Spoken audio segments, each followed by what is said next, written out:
कन्नड तालुक्यातील दिगावखेडी येथील पूर्णा नदीवर श्रमदानातून जगद्गुरू नरेंद्राचार्य महाराज यांच्या भक्त मंडळींनी आणि ग्रामस्थांनी वनराई बंधारा बांधला।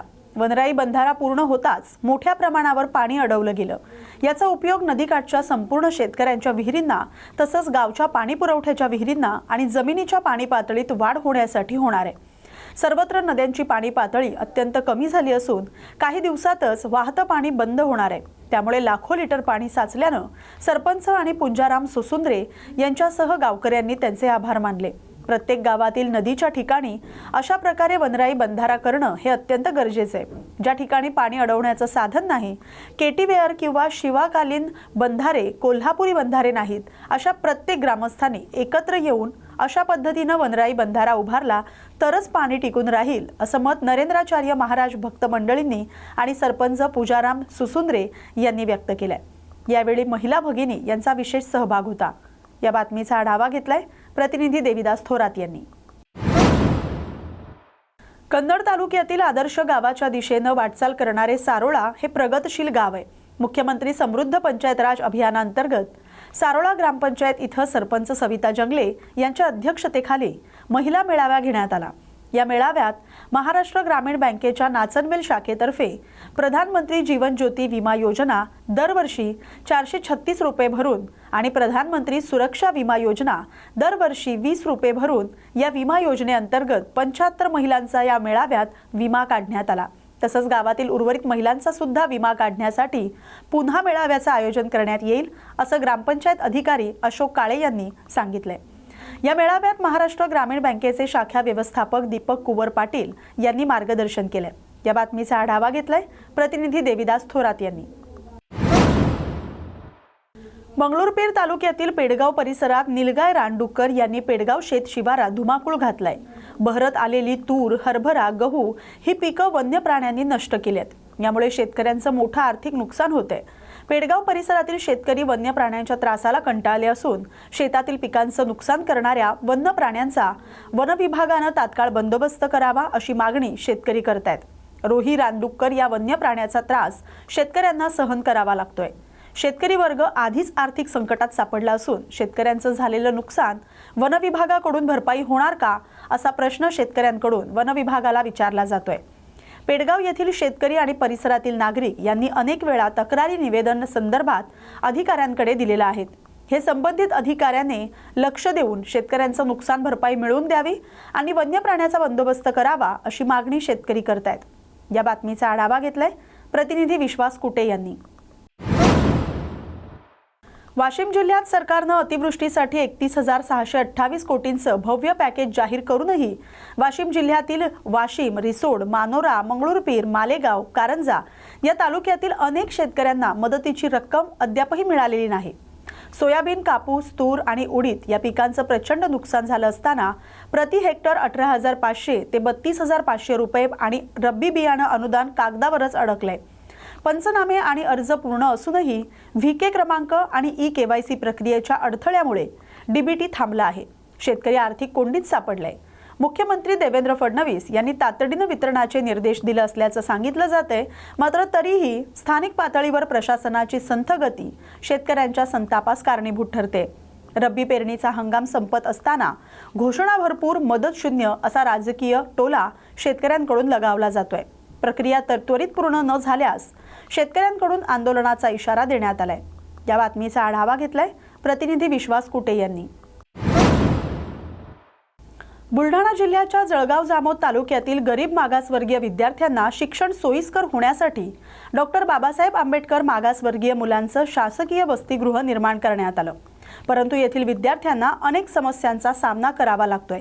कंपनी आणि गृहपालाच्या नियोजन शून्य कारभारामुळे इथले विद्यार्थी गेल्या 3 दिवसांपासून उपाशी असल्याचं वास्तव समोर आलंय।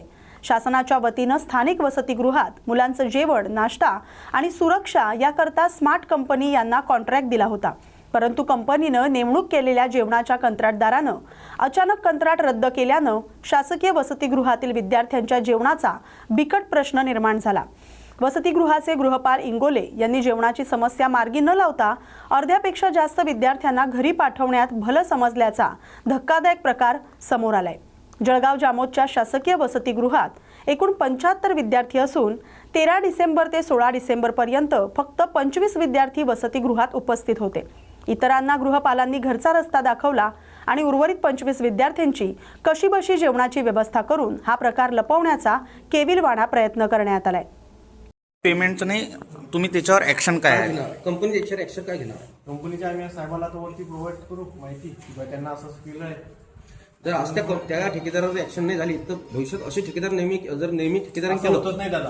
केलं तर मग पहिली गोष्ट त्या ऍक्टिव्ह ठेकेदार नेमाची प्रोसेस कशी असते, त्यांना आम्ही डॉक्युमेंट घेऊन बोलवतो, डॉक्युमेंट वगैरे घेऊन बोलवलं नंतर व्हेरीफाय जे डॉक्युमेंट घेऊन नंतर ऑर्डर. मग आता याला तुम्ही नेमलं डॉक्युमेंट व्हेरिफिकेशन केलं नाही तसं ठेकेदार डॉक्युमेंट व्हेरिफिकेशन म्हणजे त्याने आधार कार्ड पॅन कार्ड पाठवलं, फूड अँड ड्रगचं लायसन्स त्याने काढून पाठवलं होतं.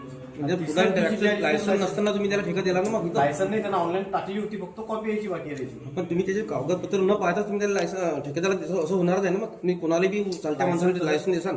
लायसन ऑनलाईन त्यांनी टाकले होतं, फक्त कॉपी जी आहे बुलढाण्याला आणून द्यायची ते तो यायच्या आधीच त्यानं बंद करून टाकला. काय प्रॉब्लेम झाला? आपण जर एवढा मोठा किती विद्यार्थी सर आपले टोटल? आज नाही टोटल 75 विद्यार्थ्यांचे आपण जीवाशी खेळवलं सर. हे पहिल्यांदा असं झालं सर, ती नवीन ठेकेदार होता म्हणून नाही तर तुमची त्याच्यावर कारवाई काय राहील? कारवाई आम्ही बोलतो वरती वरिष्ठांशी आणि त्याच्यावरती काय कार्य होती तुम्हाला ते तुम्ही याची कल्पना दिलीच ना वरिष्ठांना पहिले तुम्ही सांगितलं नाही. मग त्यांना तर काही ना काही आधीच करावं लागेल ना, काही कारवाई हे त्यावेळेस आम्ही आज आलो. आता या पूर्ण जुने ठेकेदार आहे त्यांच्यासाठीच ते त्यांची मीटिंग घ्यायची. आता त्याला जेवणाचं झालं की आम्ही मिळून बसून ठरवता त्यांचा. आमचा एकच प्रश्न आहे फक्त, त्या ठेकेदारावर कारवाई व्हायला पाहिजे. ठीक आहे, बोलतो होईल. काल आम्ही आवाज दिलेला आहे, साहेब सर, जळगावच्या मध्ये या ठिकाणचं मुलांचं जे मागासवर्गीय मुलांचं वसतिगृह आहे त्या ठिकाणच्या विद्यार्थ्यांना गेल्या 4 दिवसापासून जेवण दिलं जात नाही असा आरोप केला जातो अशी माहिती आहे. आणि त्या ठिकाणच्या काही विद्यार्थ्यांना तिथले जे गृहपाल हिंगोली म्हणून त्यांनी घरी पाठवल्याची माहिती आहे. सदर बाबतीत माहिती घेतलेली आहे मी गृहपाल यांच्याकडून. कंपनी मार्फत भोजनाचा पुरवठा करण्यात येतो, परंतु कंपनीचा जो माणूस भोजन पुरवठा करत होता त्याने अचानक भोजन पुरवठा बंद केल्यामुळे नवीन माणूस नेमणूक होईपर्यंत गृहपालांनी बाहेरून हॉटेलमधून जेवण मागून विद्यार्थ्यांना दिलेलं आहे. आणि आज नवीन माणसाची नेमणूक केली आहे. सकाळपासून व्यवस्थित अन्नधान्याचा जेवणाचा नाश्त्याचा पुरवठा सुरू झालेला आहे. आता कुठल्याही प्रकारची अडचण तिथं राहिलेली नाही. ज्या कंत्राटदाराने हलगर्जीपणा केला त्याच्यावर काही कारवाई करणार? हां, त्याबाबत आपण शासनाला नक्कीच कळू आणि ज्यांनी कंपनीकडून जर काही हलगर्जीपणा झाला असेल तर त्यांच्यावर जी कार्यवाही शासन निर्णयात प्रस्तावित आहे ती सर्व कारवाई केली जाईल. तिथे जे गृहपाल आहेत त्यांनी काही विद्यार्थ्यांना घरी पाठवल्याची देखील माहिती काय तथ्य? नाही, गृहपालांशी मी स्वतः बोललेलो आहे. कोणीही एकही विद्यार्थी घरी गेलेला नाही, सर्व विद्यार्थी हजर आहेत. अमरावतीत महानगरपालिका निवडणुकीच्या तोंडावर ठाकरे गटाला मोठा धक्का मिळालाय. ठाकरे गटाकडून सलग 25 वर्ष नगरसेवक राहिलेले ठाकरे गटाचे ज्येष्ठ नेते प्रशांत वानखेडे यांनी युवा स्वाभिमान संघटनेत पक्षप्रवेश केलाय. आमदार रवी राणा यांच्या उपस्थितीत प्रशांत वानखेडे यांनी युवा स्वाभिमान संघटनेत प्रवेश केलाय.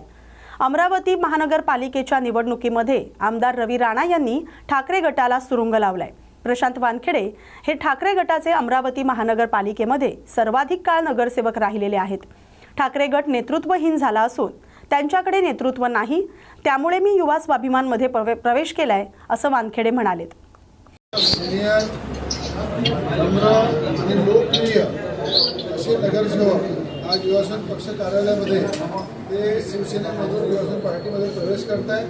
पूर्ण पार्टीच्या वतीने, पार्टीच्या कार्यकर्त्यांच्या वतीने या परिवारामध्ये प्रशांतचं मनापासून स्वागत आहे. प्रवेश सुद्धा या ठिकाणी आपल्या पक्ष युवासेना पार्टीमध्ये प्रशांतबद्दल प्रवेश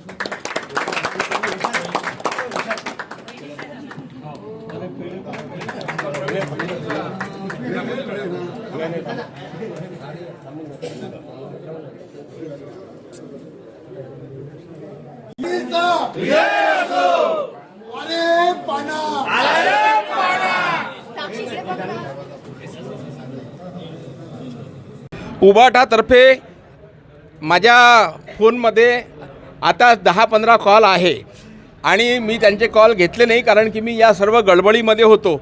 उमेदवारी नाकाराचा प्रश्नच नाही. उद्धव बाळासाहेब ठाकरेंकडे सध्या उमेदवारांची फार कमतरता आहे आणि त्याच्यामुळे नाकारायचा प्रश्नच येत नाही.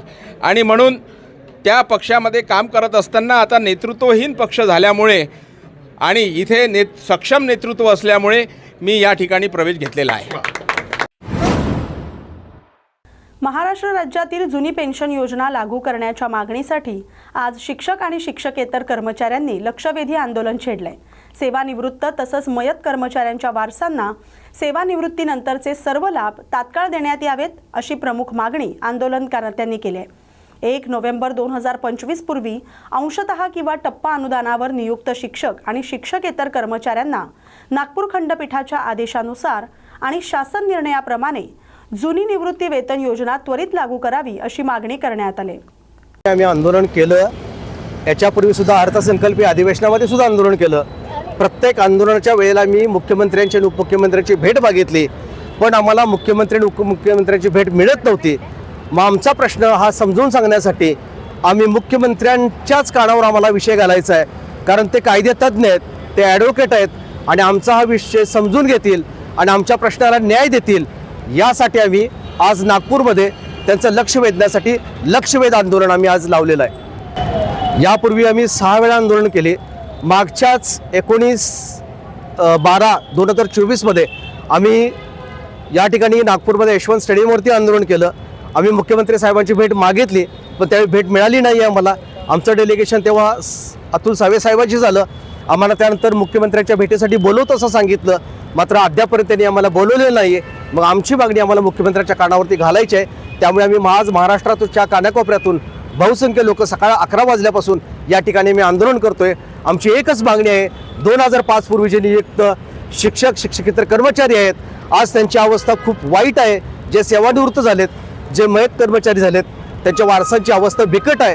आणि हा प्रश्न किती गंभीर आहे हा समजून सांगण्यासाठी आम्ही आज आंदोलन आयोजित केलेलं आहे. आम्ही याच्यापूर्वी जे आंदोलन केलं त्याच्यापैकी काही अंश यश मिळायला असं हरकत नाही, कारण जो उपदानाचा विषय आहे तो आम्हाला नियुक्ती दिनांकापासून दिला जातो आहे. आमची अशी मागणी आहे की तो जो विषय आहे तो सुरुवातीपासून मिळायला पाहिजे. आम्ही नियुक्ती दिनांक म्हणजे शासनानं आम्हाला जेव्हा 100% अनुदान आहे तो आमचा नियुक्ती दिनांक शालार्थला मेन्शन केला आहे आणि तो चुकीचा आहे असं आमचं मत आहे. आणि जेव्हा आमची नियुक्ती आहे त्या नियुक्ती दिनांकापासून आम्हाला ग्रॅज्युटी मिळायला पाहिजे, उपदान मिळायला पाहिजे. या विषय हा आमचा एक विषय आहे, तोही मार्गी लागावा अशी आमच्या संघटनेची मागणी आहे.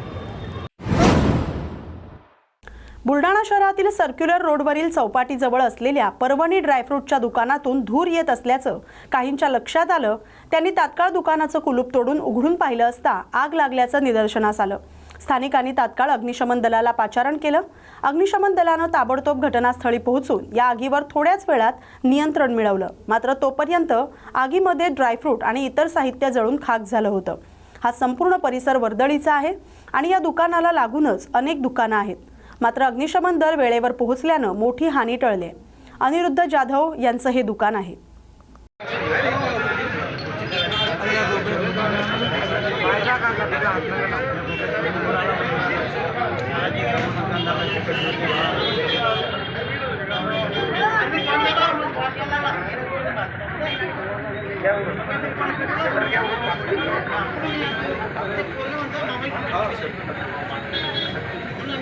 पुरं काय भाऊ मग गायडन्स चालू झाला. उपमुख्यमंत्री अजित पवार यांनी आज सकाळी बारामतीमध्ये आकाश टी कॉर्नरमध्ये जाऊन गरमागरम चहाची चव चाखली. यावेळी चहा घेतल्यानंतर त्याचे जे पैसे असतील ते देऊन टाका रे असंही अजित पवारांनी कार्यकर्त्यांना बजावून सांगितलं. जर फोटो घ्यायचा असेल तर 100 रुपये पडतील असंही अजित पवारांनी गमतीनं म्हटलंय.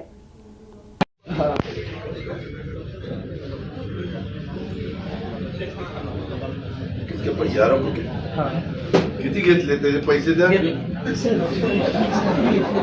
हा फोटोचे 100 रुपये.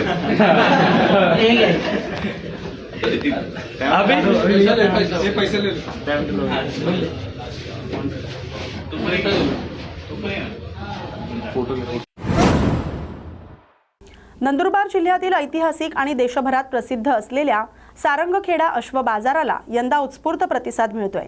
आतापर्यंत सुमारे 4 कोटी 2 लाख रुपयांची उलाढाल झाल्याची माहिती मिळाली. यात्रा अजून 4 ते 5 दिवस चालणार असल्यानं ही उलाढाल आणखी वाढण्याची शक्यता आयोजकांकडून व्यक्त करण्यात येते. यंदाच्या बाजारात राजस्थान, मध्य प्रदेश, गुजरात, उत्तर प्रदेश, हरियाणा आदी राज्यांसह महाराष्ट्रातील विविध भागातून घोडे विक्रेते आणि खरेदीदार मोठ्या संख्येनं दाखल झालेत. मारवाडी, काठेवाडी, नुकरे, सिंधी अशा विविध जातींचे उमेद घोडे बाजारात दाखल झाले असून त्यांच्या किमतीत लक्षणीय वाढ झाल्याचं दिसतंय. काही उत्कृष्ट घोड्यांची किंमत 10 ते 25 लाखांपर्यंत पोहोचल्याचंही सांगण्यात येते. 750च्या वरती 750 घोड्यांची विक्री झालेली असून 4 कोटीच्या वर उलाढाल झालेली आहे. अजून 5-6 दिवस बाकी आहे. निश्चितच चांगला उलाढाल, खरं म्हणजे निश्चित चांगली उलाढाल म्हणता येईल. सारा खेळाचा हा बाजार आता समारोपाकडे आहे आणि 15 दिवस झाले तरीही अजून आपण बघितलं की जो त्याचा रस आहे तो कमी झालेला आहे. सर्वात मोठा घोडा म्हणजे अजून 4 ते 5 दिवस खरं म्हणजे हा तो बाजार सुरू राहील आणि आकडा चांगलाच वाढू शकतो. 50-70 लाखापर्यंत अजून वाढू शकतो आणि तो उच्चांक असतो. या बातमीसोबतच बातम्या गावाकडच्या मध्ये वेळ झाल्या तर इथेच थांबण्याची. अशाच महत्त्वाच्या बातम्यांसाठी पाहत राहा न्यूज मराठी 24/7. नवा भारत, नवा विचार.